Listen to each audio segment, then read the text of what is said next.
Hello and welcome to Living with the Landspeeder, Chapter 10, where we Starwarsify Disney parks one attraction at a time. And tonight is going to be a very special night. Not only are we doing Toy Story Mania, but we are joined by, I will say it, probably one of my favorite cast members of the Disney parks, if not my favorite. I have a cousin that works there, so I sort of have to be like, well, she's my favorite. But we're joined by Mark Daniel tonight. Mark, how you doing tonight? We're so happy. Hey, I'm great. Thank you for having me, and I'm very honored to be here on episode 10. Yes. Living with the Landspeeder, which is an amazing name, by the way. I love it. Thank you. We love. We've only been doing it for 10 episodes, but we've loved every moment of it. Taking because we love Disney parks, but we also love Star Wars. So just putting them together is a magical experience. But Mark, you have been how long? Because I looked it up, but I didn't see how long have you actually been with the Disney company? Let's see here. Since I'm in my office, let's see here. I've just celebrated my 30 year. Oh, wow. Amazing. With Jimmy the Cricket. 30 years. So cool. With the Walt Disney Company. Very cool. Yes, That's amazing. My service award there. If you don't mind me asking, what was your first position at the Disney 30 years ago? Yeah. So a lot of people can go back. If you go back, well, I really started back in 1991. So I was part-time. So I've been full-time at Disney for 30 years. Oh, wow. So my first job was I was in high school still, and I was a canopy carrier in a parade called the Electric Light Parade. Oh, cool. Oh, my favorite.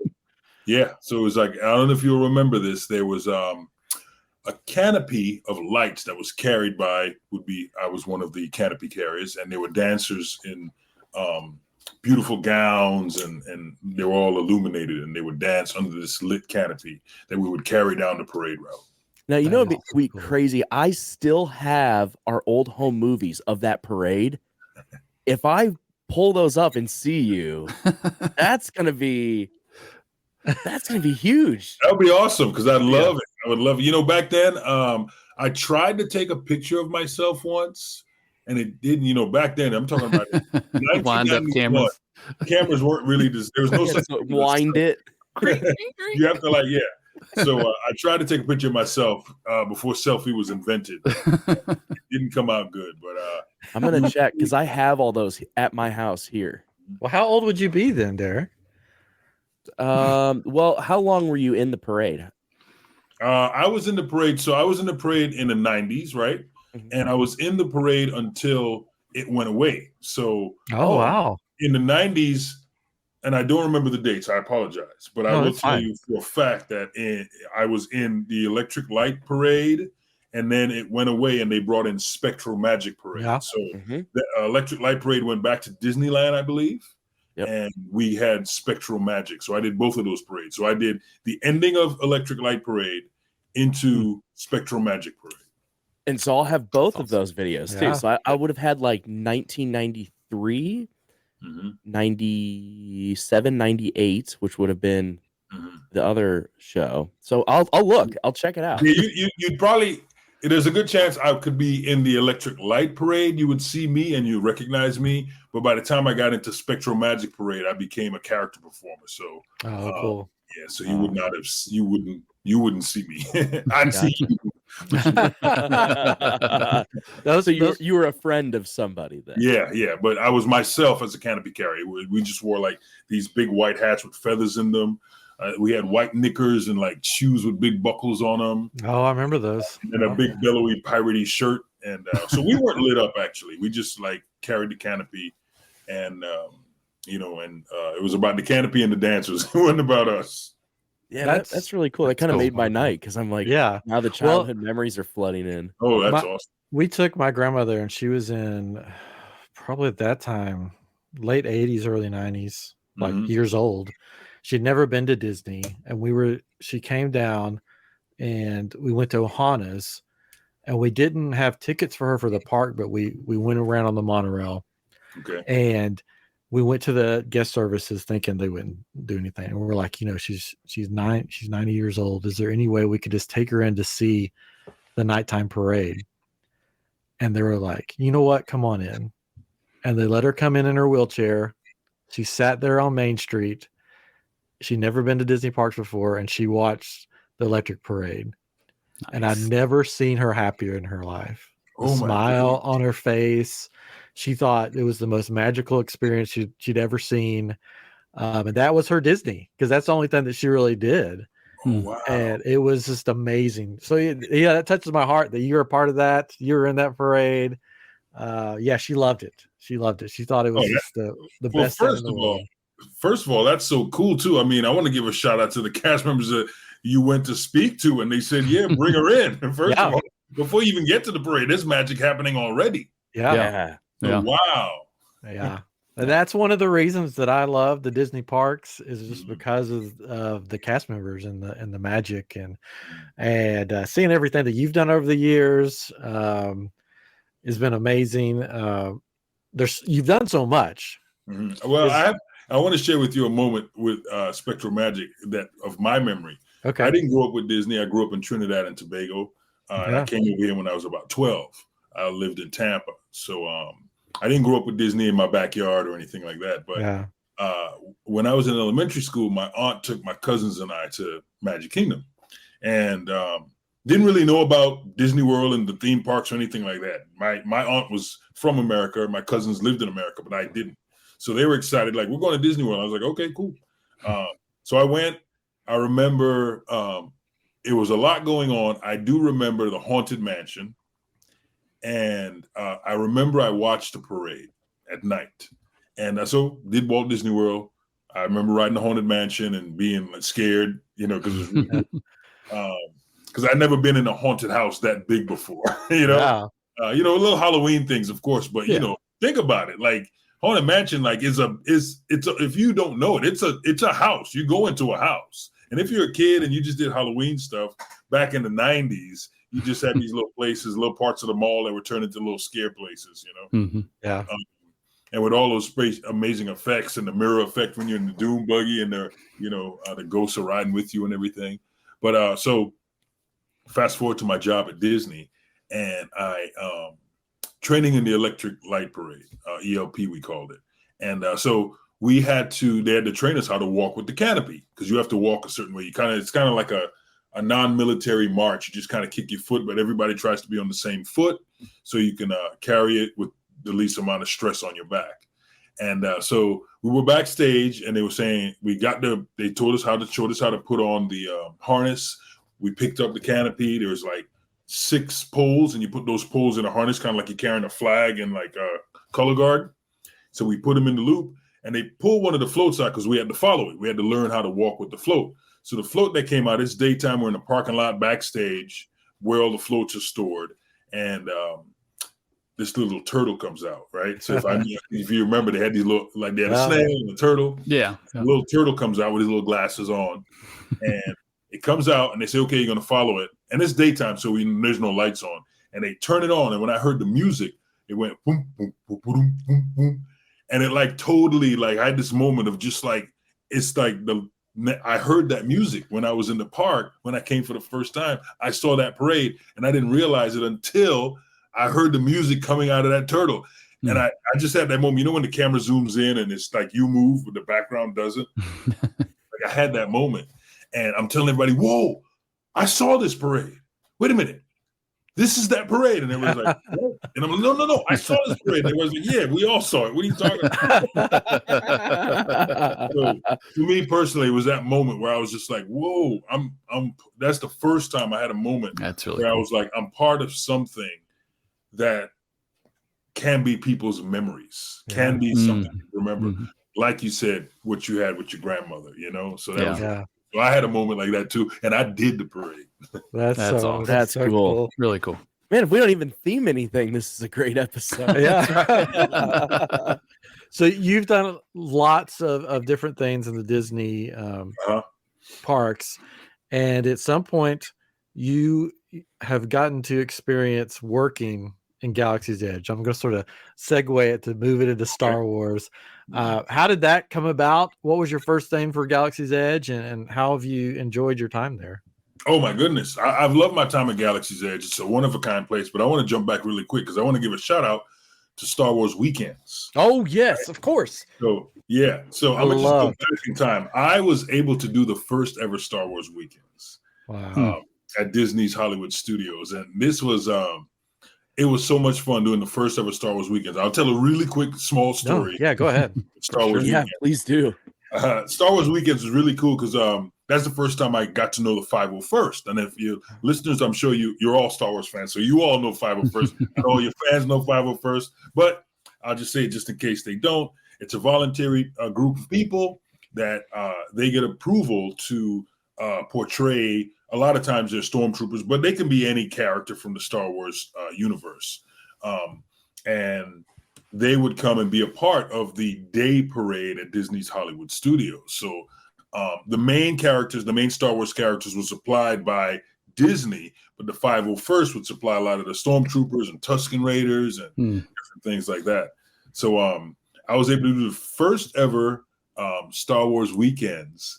And who was there? I can't remember who was there, but it was fun because the stars of Star Wars, there was not supposed to be any more Star Wars back then, right? Star Wars was something that was done.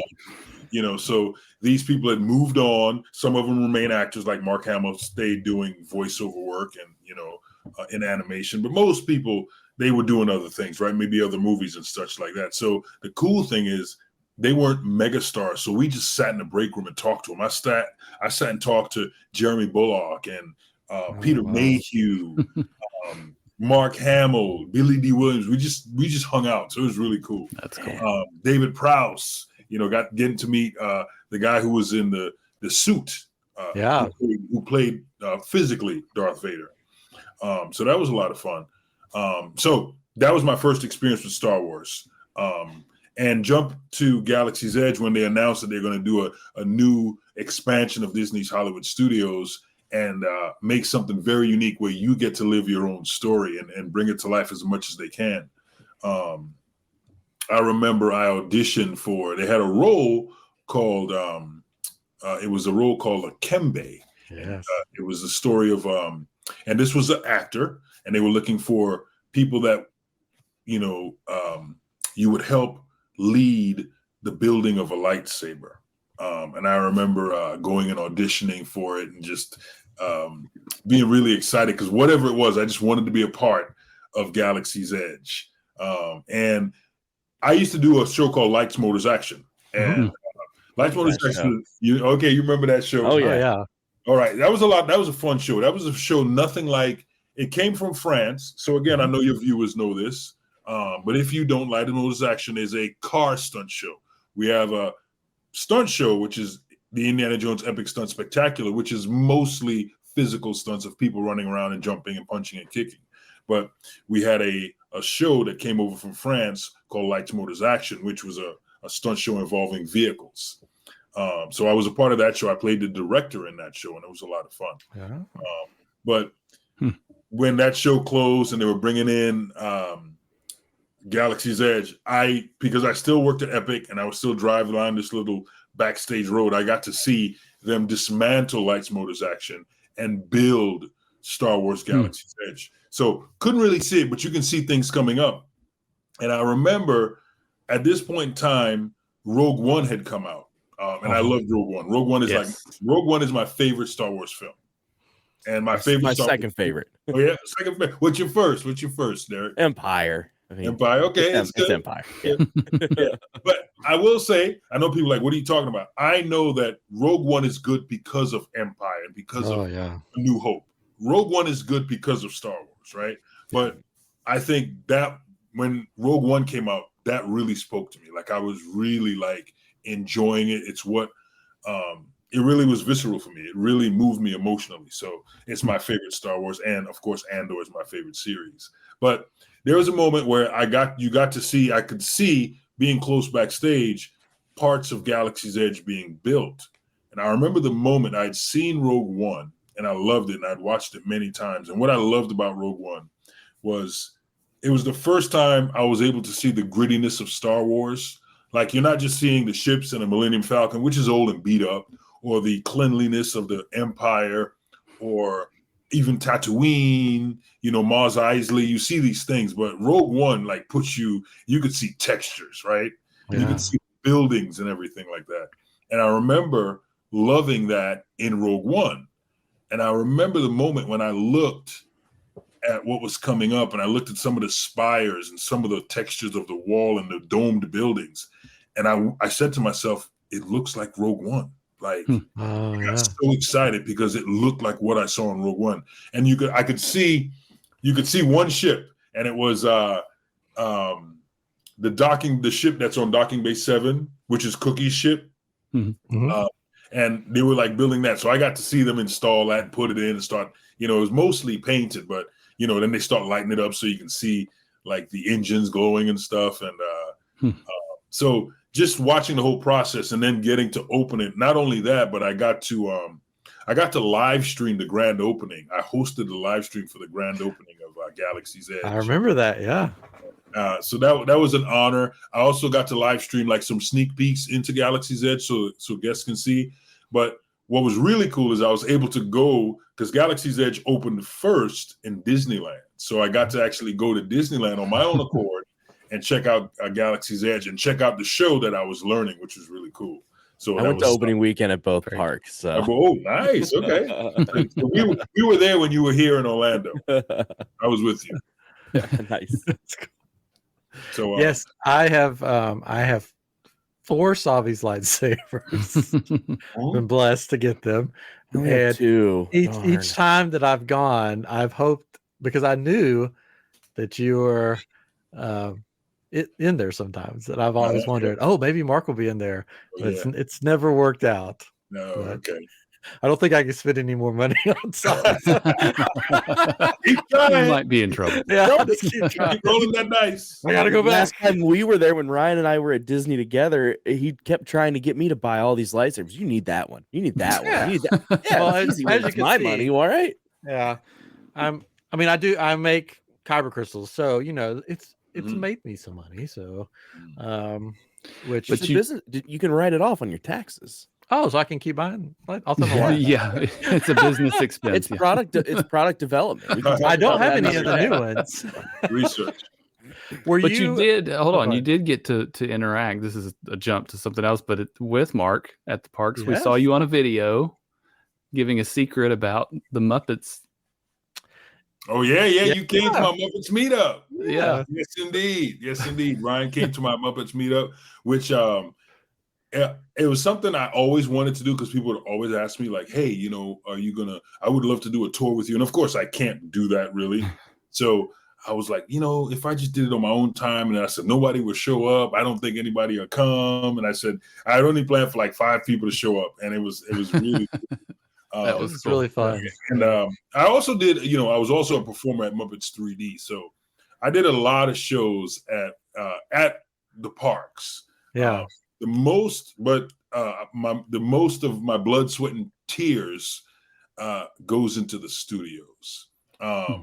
And kind of like, thanks for bringing up my secrets. I like to tell my nerd facts, which are Disney nerd facts. And most of them are steeped in story that the Imagineers have created, but not just the Imagineers, but also Disney show directors when they create shows. I've been involved in so many shows. I know a lot of the backstory for certain things. And sometimes that backstory starts to disappear because they're going with a new focus. But some of those elements are still in the park that you can see. So I really tried to that's cool. Share that, because they're still there. It's still part of the history of the theme parks and the work the creative people did, whether it be Imagineer, engineering, or show directors or show writers. Those stories are still there. So I try to pull back the curtain, but not the real curtain, but the curtain that's still part of the show. Because there's 2 elements, right? Especially the early days of Disney's Hollywood Studios was about peeling back the curtain. For instance, a good example of when you go to Star Tours and you see the big AT, when from one side it looks real, when you go on the other side, it's not. You see the lights and everything, and that was supposed to be that way. Star Tours is inside of a soundstage, right? and it's supposed to be like, oh, we're making the film. You see half of the Ewok village, and you see the back, the rest of the force is painted on the wall, but then the trees stop because that's how they would film, right? Everything else would be CGI or a matte painting, you know. So that's what Studios was about. But when you go to Galaxy's Edge, they don't do that anymore. It's about what they call the immersive experience. You know, so those elements are still there, but I just like to point them out and share them. That's the Disney difference, right? Too. I mean, not to be cheesy or whatever, but that's why we love it, and why I guess some people don't see it that way because they don't know about those stories, right? They don't see that, and they're like, "Why do you love it so much?" And it's like it's those little details, it's those stories, it's those hidden things, or just the magic there that keeps us going back and wanting to know more and wanting to see more and be part of that. So. I think that's and I think that's what's really cool. I think now everything is like nothing wrong with it, but everything is CGI, and I won't get into AI, but let's just talk about the last. Right? Amazing CGI when you look at Marvel and everything, and it all looks amazing. But there's something about, you know, that, and I don't know if any of you are computer programmers or computer designers or graphic designers, but I know that they made Iron Man look good and they made the Hulk look good, but that's still somebody behind a computer animating it. But sometimes when you see a team of people like creating a character and they have to physically pour the mold and then put the servos in them, and then somebody's, you know, moving all the remote controls and the other people are puppeteering it, you know, all those things, like you get to see. To me, that's also magic, right? Sure. And that's the magic. I appreciate it and I like it because I grew up with that. But the people now, there's nothing wrong with it. That's why I like to see those things, because I grew up on those things. I grew up on the practical effects and how does it work, and you see everybody working, and you know, different things like that. Where some people grow up on the CGI, which is good too, because you know, we don't even know what's real anymore. You know?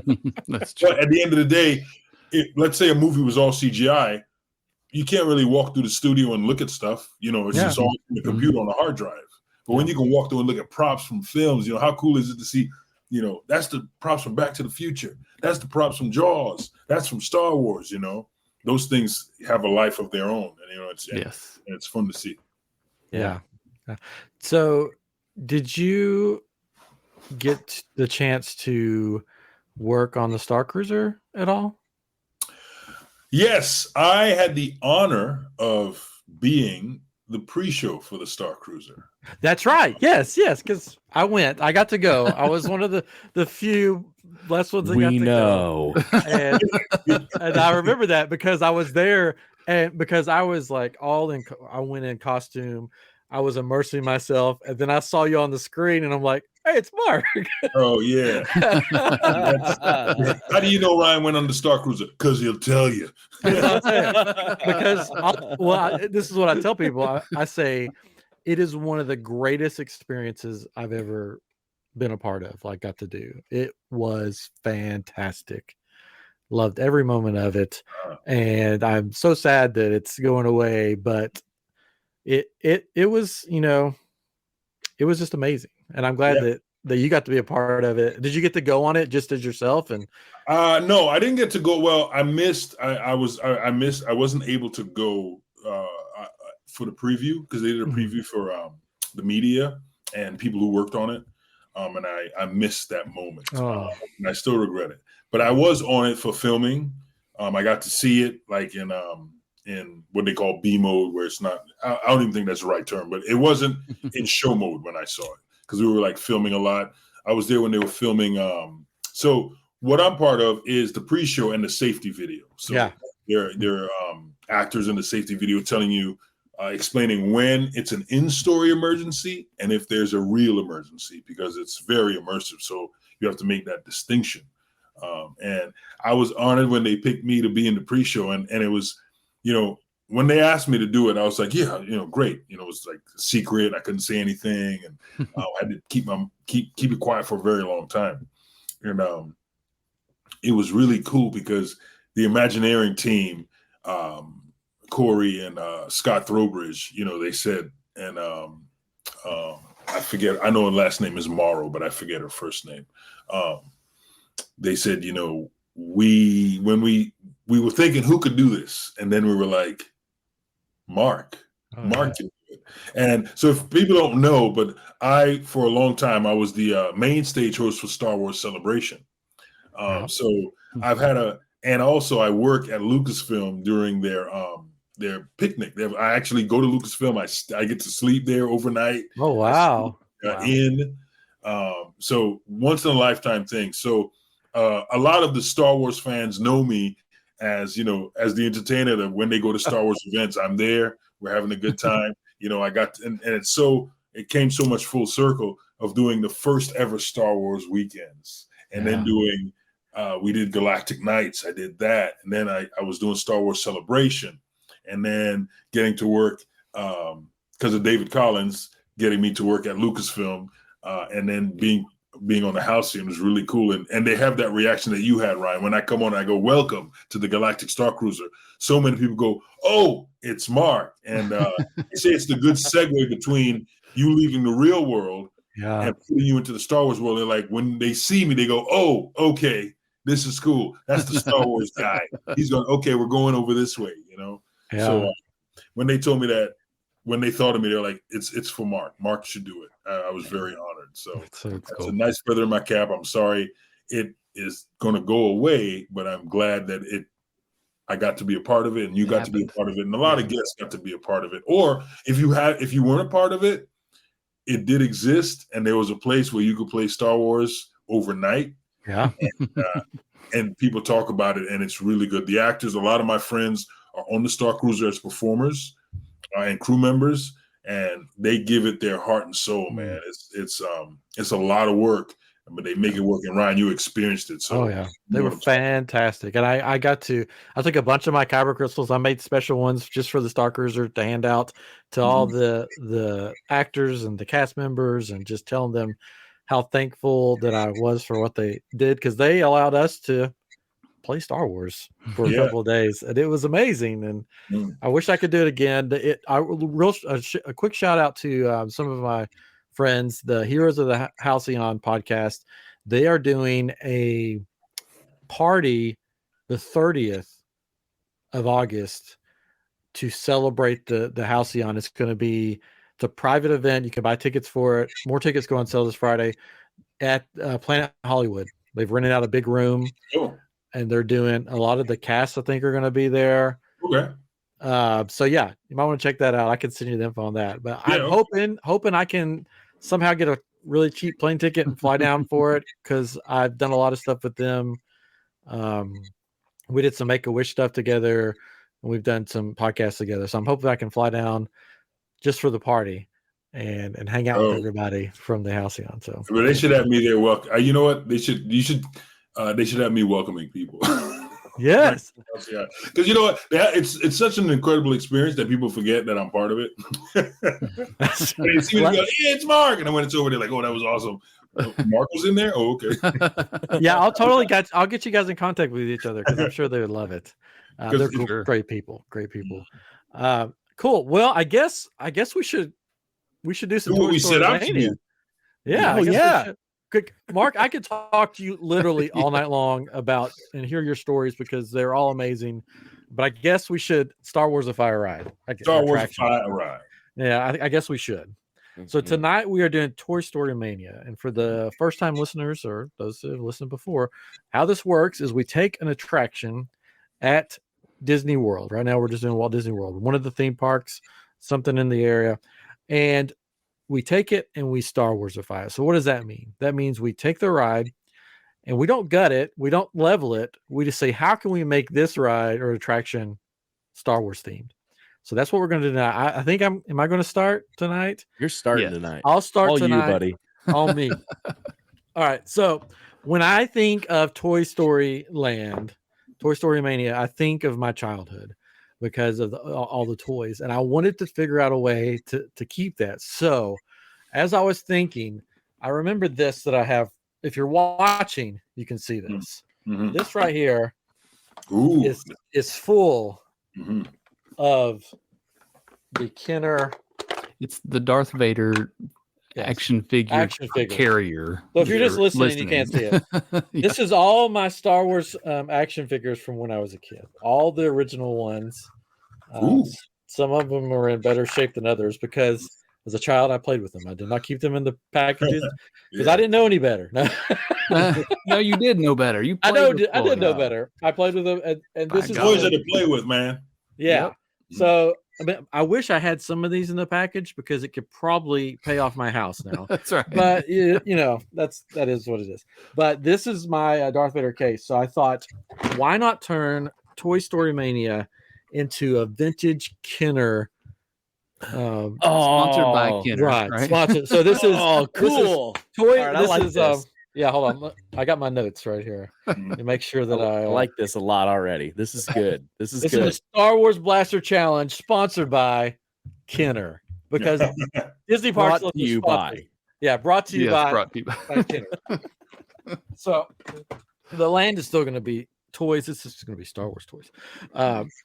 So the inside is all going to be decorated with like vintage Kenner boxes, packaging, of course, and there's going to be the big famous empty box early bird certificate box sitting, you know, in there. So it's going to look sort of like it is, but it's all going to be Star Wars, old Star Wars toys in the line going through. And then, of course, in the ride, you have Mr. Potato Head. So we have to have somebody there. And I couldn't think of two better droids than the original Kenner C-3PO and R2-D2. Right there, they're going to be where Mr. Potato Head is, and they're going to be bantering back and forth, making jokes. R2-D2 will be beeping probably something inappropriate that C-3PO will have to tell him, no, this is a family attraction. We'll venture on until we get to the ride vehicles, and the ride vehicles are, of course, going to be the troop transport, the Kenner troop transport that was never in the movies. Back then, it's in the Mandalorian now, but it was a Kenner's vintage toy that they brought out. The troop transport actually sort of looks like the ride vehicles a little bit that are there now, if you look at them, right? So they'll be side by side, just like the transport, back to back. And then your blasters in your vehicle are, of course, going to be the vintage Kenner DL-44, the Han Solo blaster, and the EL-11 Stormtrooper blaster. So you may have to ride it a couple of times to get the different blasters. Nice. You know, make you ride it again. So the first room you approach, I'm just going to go through the rooms real fast. The first room you approach is you're going to have the target practice, just like in the regular ride, but this time it's going to be the combat training remote, like you see in A New Hope that Luke is, training with. So that's going to be on the screen. You're going to be blasting it, just like they do the pie scene or the bullseye scene in the actual ride. And then it'll spin you around. Of course, there'll be all the vintage Kenner stuff all over the walls and the toys, just like in the ride. The room 2 is going to be the hallway scene from New Hope with the stormtroopers. Everything is going to be the Kenner toys. So when those doors open, it's going to be the Kenner toy stormtroopers coming out at you. It's going to be Kenner Darth Vader with this weird, toothpick lightsaber. It comes out that way. Yeah, just comes out that's the whole ride is going to be, everything on the screens is going to be the Kenner vintage toys. So that's going to be your first room where you're shooting stormtroopers, trying to shoot Darth Vader just to rack up those points. Then you're going to rotate around to room 3 and you're going to be on Tatooine shooting Womp Rats. Okay. The Tusken Raider toys. There's going to be the Sandcrawler. There's going to be Jawas, the Landspeeder. It's all the fun toys that we had as a kid, or at least I had as a kid, that you're going to be shooting at. Followed by room 4, you're going to be transported to Hoth with the AT-ATs or AT-ATs, whichever one you want to call it. You're going to have the Wampa toy, the Tauntaun toy, the Snow Speeders. All those you're going to be shooting for points, just like the Toy Story Mania ride. Room 5 is going to be indoor with speeder bikes. You're going to have the Ewok play set that's going to be right there front and center. You're going to have Ewok toys, all that fun stuff, stormtroopers. And then 6 will be our Death Star space battle with all the Kenner ships. You're going to have TIE fighters, TIE bombers, X-wings, Y-wings, B-wings, all flying around, getting your points. And then, of course, you'll get to the last screen where it tallies up your points for your prizes, just like on Toy Story Mania. You're not going to be getting beavers or rabbits or whatever. On this one, it goes Stormtrooper first because Stormtroopers miss a lot. So it's going to be the first prize. Then an Ewok because they're cute, you know. Then we're going to go, these are all classic Kenner toys. We're going to go Hammerhead. That's what I called him when I was a kid. Mm-hmm. Prune Face. You guys remember Prune Face? No, probably not. He had got him in there. Dreads or something on the back. He had like the eye patch. I have him in here, I think. He had like hair in the back. Yeah, I think so. But they've called him Prune Face because he looked like a prune. I think I know who you're talking about. Let's see. I know I have him. Yeah, here he is. Was he on Dick Tracy? There he is. Oh no, okay. I don't know him. Yeah, wow. That's Prune Face. That's one of the weird Kenner toys or action figures they brought out for Star Wars, and everybody's like, "Who is this guy? Like, who is this?" So of course he's going to be in there. Then we're going to have Max Rebo as our next one, and then our top prize is, of course, the most sought after Kenner action figure, Yak Face. Yak Face. Okay. That one's the most expensive one I think there is. Maybe. Wow. Or most sought after, anyways. So there we go. So that's the ride. That's my Toy Story Mania.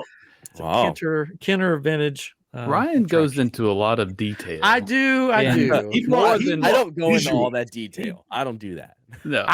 One of my dreams, which I'm 45, so it'll never be reached at this point, was Disney Imagineering. Just it was always a dream of mine. Keep putting it out in the universe. You never know, man. I'm going to keep putting it out because manifest that. I would love to just work for Disney one day. Maybe when I'm older, the kids are gone, we'll move to Orlando and I'll work for the parks. I mean, I just love it. But I love making rides. That's one of the reasons we started this show. So that's my ride. I'm sure all of our rides are going to be fun and great. So hopefully nobody copied that one. You guys got your own. Oh, good. Well, there we go. Yay. So who would like to go next? Oh, thank you. That was good. You brought visuals, man. That was good. Yeah, I brought visuals. Yeah. I'll go next. Okay. I'll go next because mine is not as detailed as yours. I do like. No one's ever is. Don't worry. That's right. No one can live up to Ryan. So good at this game. Yeah, because I also thought about it. The reason I'm going next is because I had the same idea of keeping it toysy. Yeah. You know, but I didn't go as deep as you. I was like, yeah, no, the Kenner toys and all that stuff, like that's on point. My ride didn't really have them as toys in the ride, but toy props, like you said, going through. I don't want to take anything you said, but I just envisioned instead of Green Army Men, it's Stormtroopers and it's the toys just all around. Yeah. But I kept it more kind of like Toy Story ride, and the blasters you have, they still look like Toy Story because in each room they change to something else. Yeah. So I kind of had it like the first room is it turns into a blaster because you're shooting the battle droids from the prequels. Yeah. So it's that, and it's more, and it's animated like it was in the films, but it's really funny, right? Whatever they want to do, battle droids running around, you hitting them, the bigger battle droids with bigger machines cost, you get more points. So that would be one room. And the other room, I like what you said. I was using the two because you got to have Endor. Yeah. So, and so now you can shoot and get different weapons that the Ewoks use. So on Endor, you're only using the weapons the Ewoks would use. Yeah. Oh. So that gives you something like Toy Story Mania when you have the loops and you're shooting rings and different things. So in that room, you got rocks, you got bolos with the spin and all this kind of stuff. So now you have Ewok weapons and you're shooting stormtroopers in the woods and that whatever comedy you animate in there. And on Tatooine, the same thing. You got to shoot womp rats. Yeah, things that pop up in Tatooine.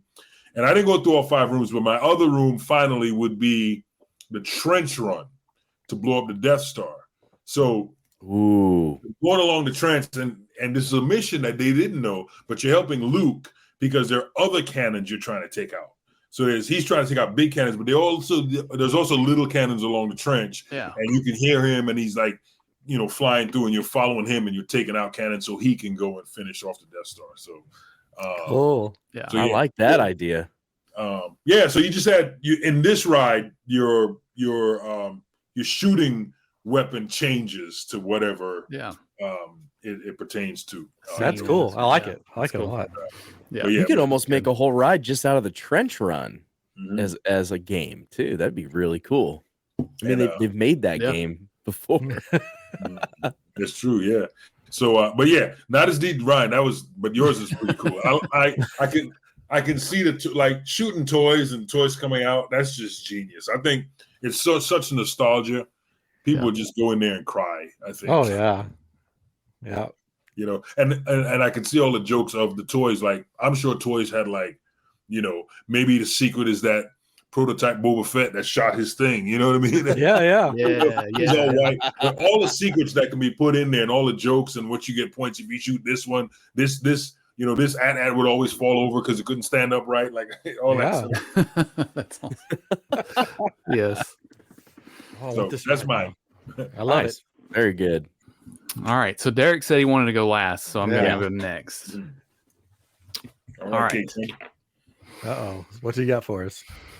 So there's going to be some similarities, but the name of mine is called Stormtrooper Training Academy, because we all know that the Stormtroopers are the worst shooters, right? Yeah. So they need to train. So your job is to take part in the training as a Stormtrooper. Captain Phasma is in the queue. She's asking if anybody's seen FN 2187 or whatever, and spouting off propaganda about the Empire or the New Order, I guess, the First Order, not the New Order, the First Order, and the inside is maybe looks like a dreadnought or something like that. But I kind of went back and forth. Could it be toys? It could be Stormtrooper toys. It could be toys on the screen. But the idea is you've got these different scenes. The first one, maybe it's Leia's ship, and it gets dark, and I apologize, but you've got Rebel Alliance soldiers, and you're shooting them as they kind of peek out from the corners and stuff, and there's droids that going by the screen, and you're shooting them, and maybe the next one is Tatooine, so still going to Tatooine on mine as well, but Tusken Raiders, they're jumping out and you're shooting at them. Droids again, and Landspeeders going across. We have to have Landspeeders, of course. Rontos and Banthas, and then indoor. So we're still using indoor, and Ewoks. And one thing we haven't talked about is the 3D element of this, really. Maybe we're attacking them, so they're shooting the rocks at us, and it's coming right at your face, and then maybe there's rebels on speeder bikes going across, and you're trying to shoot them, and of course the weapon is a blaster. Maybe it's the same mechanics, but it's still a blaster. And then another scene could be a Death Star, and I went between two different ways to do it. So either it's outside, like you're looking outside and you see X-wings and Y-wings and bombers and all that going by, and you're shooting at them, or maybe you're inside the Death Star and you see Luke and Leia and Han Solo and Chewie and all the droids and everything, you're shooting at them, because again, you're trying to hit them. And then it is dark. I know but it's funny. And then I killed Chewie. That's right. Mom, I killed 57 Ewoks in there. At the end of the ride, you always have 0 points because you didn't hit anything. Everybody has right. You miss points. it all. That's right. The last room could be crate. I try to keep it across the universe of Star Wars, right? Yeah. So maybe crate, and you've got resistance soldiers. Maybe not crystal foxes. Maybe there's just crystals. Oh no! You want to shoot animals. Let's go kill those. Oh, so maybe there's crystals that are coming across, because you have to have that one part where it's easy, where you've got the thing in the front, and you're just going tick, tick, tick, tick, tick, you're hitting the stuff and getting all the points at the end. Maybe these are the crystals that are coming up, and so. But I went ahead and did the store as well, the gift shop. You gotta have a gift shop. Okay. Oh. But maybe there's stormtrooper parts. People want to cosplay, as stormtroopers. There's pieces there. There's blasters, shirts, and there's toys, of course, and Dead action Ewoks. figures, and all that fun stuff. And dead Ewoks, yes. Jeez Louise. Adrian, I want you to explain what the shirt, because you said it's Stormtrooper Academy. Okay. Right? So explain to me, what kind of shirt am I going to get? Tell me, There we go. what kind of shirt? Stormtrooper Academy. What's it look like? Yeah, maybe one shirt could just be like a poster that is like a propaganda, or just like join us today, kind of thing, like an Uncle Sam kind of thing, or something like that. Or maybe it's stormtroopers shooting at targets, and of course they're missing. And it says, "Miss you. Wish you were here." Oh man, perfect. And wish you were here as a target. Yeah. Yes. Oh man. Yeah. No, I would great. buy that shirt right now. Maybe we should make that. We put it need on to our make shop. that. I'll write it down. Yeah. Put it on the shop IMDb that we've never shop. opened. Yes. Yeah. Miss you. You can Wish put it on you the were here. IMDb. It's fine. That's right. Yeah. That was good. I like Great. it. Nice, I like it. All right. So here we go. So it's no mystery that I'm a huge fan of the Black Spire Outpost book. It's one of my top favorite Star Wars books. And that's because one of my favorite characters is Vi. I think Vi Marati is such an amazing character. And so I wanted to go back again to making this about Batuu, because this is what started us really wanting to expand Batuu and Galaxy's Edge. And so this ride is called the Harvest Festival. It's not Meltdown. Now I messed up. My brain farted. Anyway, so we'll say Meltdown because I forgot what my word was. But it takes place during the Harvest Festival on Batuu. Okay. And one of the great things about the Harvest Festival is that Oga is really involved in this. Oga with her crime syndicate and her cantina and all this. So as you're going through the queue, Mr. Potato Head is now replaced with Oga. You get to see Oga, and she's a pretty scary looking person. And so you're getting here, but it's a celebration. So you get in your ride vehicle and you're going through, and the first two rooms are like playing almost like carnival games, but in Batuu, like that kind of style, that feel. And you're in the festival. But at the end of the second room, as you're playing these games, all of a sudden the stormtroopers start coming in the background, and it becomes a real fight. And Vi comes in and she helps you to navigate and to fight and to hide yourself through the streets and fight against the stormtroopers in the First Order. So then every room it escalates. So the third room, you're fighting the stormtroopers. And then the fourth room is when the ships start to land and Kylo Ren's getting off his ship. And now you're having to fight all of his guards, and you're having to fight all of the better characters. And the final room is you're basically with Vi fighting Kylo Ren. And then depending on your score is whether you beat Kylo Ren or whether you have to retreat and you have to do the ride again and try to. It's kind of like the Millennium Falcon, where you got to return the canisters and you have these things. But my whole goal with that is actually push Galaxy's Edge into that ride. And so you have more land to go in there, and they could easily theme the outside to also make that work. And it just builds on the characters they already have, and they already worked so hard in that land, and just giving them more roles. Wow. So that's my idea. Yeah. I like it.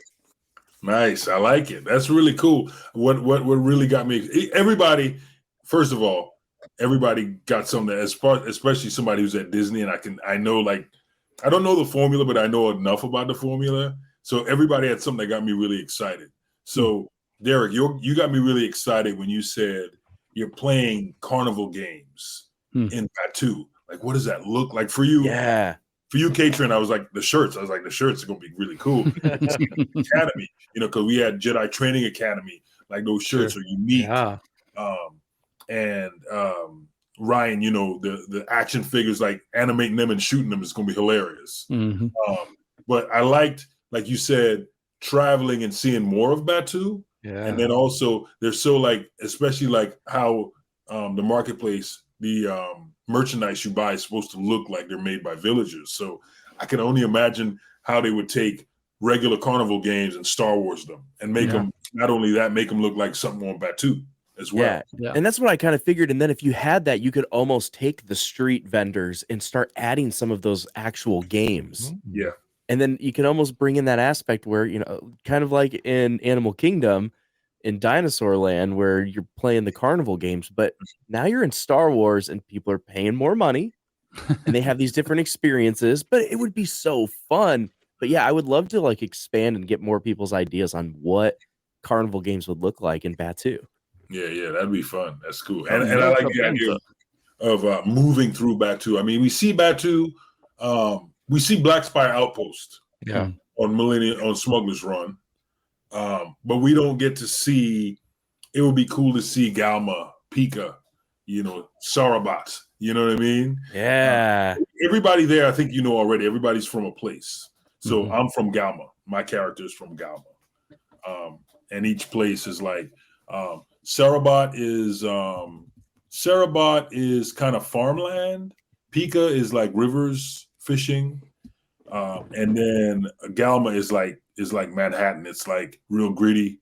It's almost like it'll be like a gritty Coruscant. You know, a lot of metal, a lot of that's where the droid gambling, battle droids gambling. That's where the pod racing is. All that is like that's the kind of the busy area. You know, so I chose to be from there because I like, I'm like, that's pretty cool. That is cool. And that's why I love that book so much, because they just build on everything that's there. So obviously I went to the parks first and then read the book because Logan Sekula was like, this is the best Star Wars book. You need to read it. And I read it. And then it just like built this bigger picture in my head of like the cave systems. And if anybody out there, again, I've said this before on other episodes, if you haven't read the book, you have to read it or get the audio book. It's incredible. And it adds all kinds of new characters, old characters, and it builds the land even bigger. So when you walk in there the next time, you're like, oh, I know why Oga's Cantina is hard to find when you're walking by. Yeah. It's really cool. And to your point, Vi is such a strong character, and it's really cool. And like when you read the book, like you'll see when you go to the attraction, you see the work Vi did. Like that's there because of the work she did. Yeah. And the stories of how she got there, and one cool thing was, and I was never able to visualize her droid like when I was reading the book, she has a droid that's really cool. And like, I don't know what the droid looks like. I remember when I read the book and they would explain him, I knew what he looked like. But if I had to draw him right now, I don't remember. But I just wish, like I think about it now because I forgot about it. I wish I did know what that droid looked like. And I wish I could see that droid. Because I don't think it's a droid that we've seen. Is it? Do you remember, Derek? Is it? No, it's not. And in the character, it's almost like has a little bit of that Chopper vibe. How big is it? Yeah. How big is it? It's like go ahead. It's not huge. Yeah, it's not a huge droid. Because there was. I feel like it's protocol droid size, like C-3PO. It's almost like in my head, it looks like Wall-E. Okay, yeah, it's interesting. I don't know if they explain it 100%. I think they explain it just enough for what your sensibilities are that you will see it. It wasn't the droid that they tested to be a walk-around character. I think it had legs. Am I wrong, Derek? I think it could walk. I don't think it had wheels. Okay, I remember. Yeah, I need to go. They tested it. It had wheels and it would roll around, and it was very unique looking. But kids would climb all over it, and they're like, "Yeah, we're not going to do this." Yeah. Because this droid was supposed. Yeah, I remember seeing video. It was supposed to it was not supposed to. It moved around on its own. Yeah, it was really cool. It was really cool looking. Yeah, that's too bad though, man. It's like, parents, come on. I know. Little electrode on there or something if you touch it. Yeah. Little prodder. Little prodder. It's just being realistic. I mean, that's the way it is in Star Wars. A droid would do that. If a droid went to Disney, if Chopper went to Disney, they would escort him out. I'm telling you that. Oh yeah. I think doesn't Chopper have like the highest kill count in Star Wars? Something like that. Listen, I saw a bumper sticker because I just started watching Rebels. Like, my wife and I are watching Rebels to get ready for Ahsoka. Yeah, and I saw a bumper sticker that said, "My favorite droid is a war criminal, is a wanted war criminal." Nice. My favorite droid is a wanted war criminal. I thought it was really funny. That's awesome. Well, very cool. Yeah, I think we had 4 unique rides tonight, attractions. I love every one versions of the attraction. Yeah, I thought it was wonderful. Mark, I could listen to you tell stories all night long, but I know it's late. Real quick before we go, just remember, I Am Geek Shop on Etsy for all your, if you light or kyber crystal needs. If you have a Savi's lightsaber, I've got many ones on there. You can check out. I sort of sponsor ourselves, right? That's right. My latest ones are very limited Indiana Jones crystals to celebrate Indiana Isle of Destiny. Yeah, so I've got the idol. Oh my goodness! Yeah, it's a kyber crystal, and then I have the stone from Temple of Doom. Sankara stone. Oh man! Yeah, and then the Grail from. Oh my goodness! And they all work in the Savis. What do they light up? So this one will be yellow. The idol will be yellow.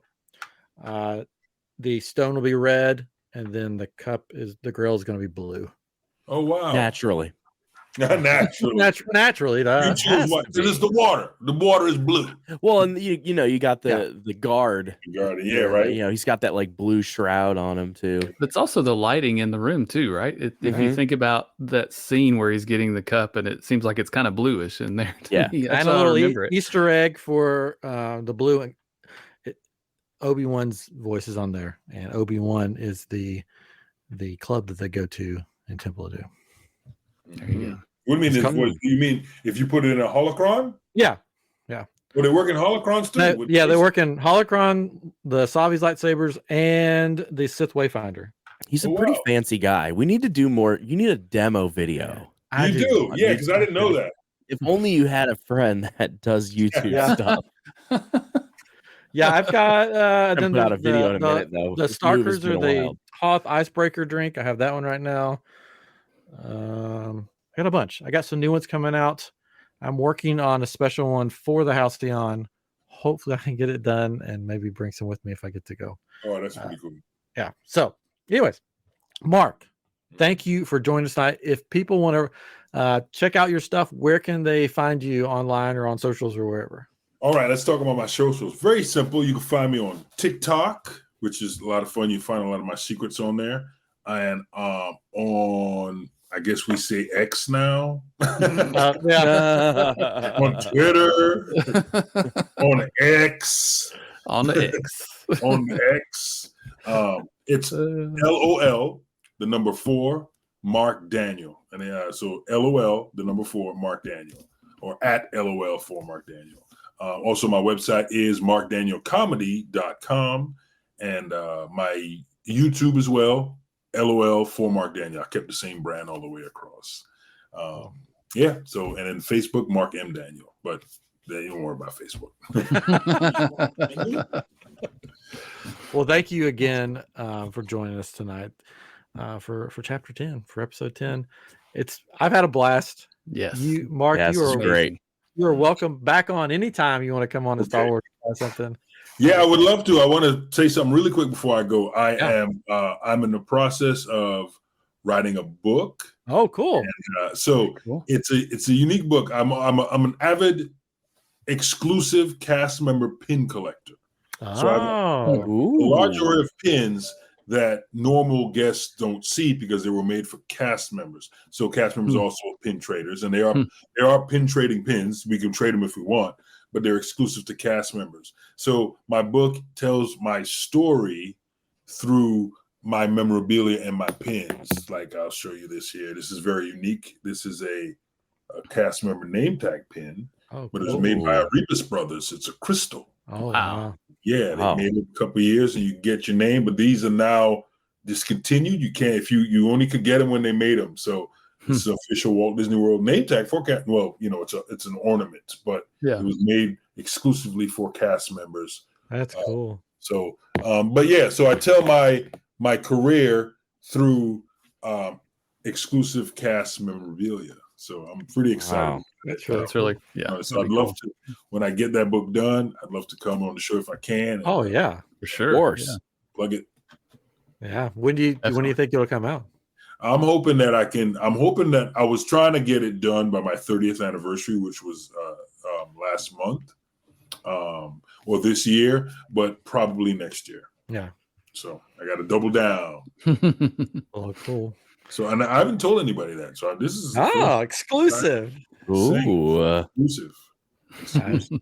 I love it. I love it. Well, thanks again for joining us. And then listeners, watchers on YouTube, if you see Mark in the park, tell him hello. Mark in the park. Mark in the park.